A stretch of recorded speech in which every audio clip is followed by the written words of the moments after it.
kunwari namatay tayo. No, tapos ako nun, lalabas nun ako. Tatakbo ako, tapos hingi ako ng tulong. Tapos pag nandun na siya, wala ko na anong tulong.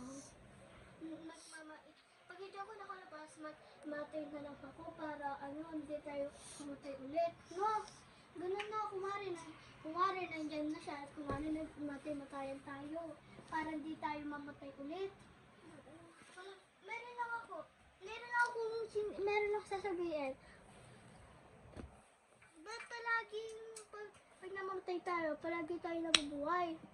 Sino kaya yung nagbubuhayan sa atin? Oo nga, palagi. Wala naman, tayo lang. Sabi mo, punta na tayo sa ibang bahay. Wag. Tara, punta na tayo sa ibang bahay. Oo nga, patayin niyo muna yung electric fan. Sayang naman yung kuryente. Tara na.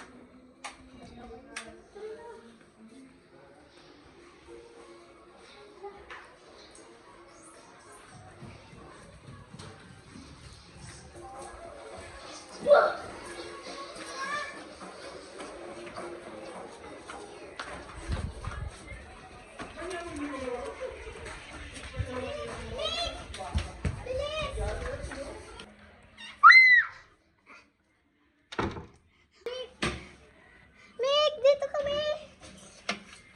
Paano ka mapupunta dito? Subukan namin buksan yung ano doon. Buksan na!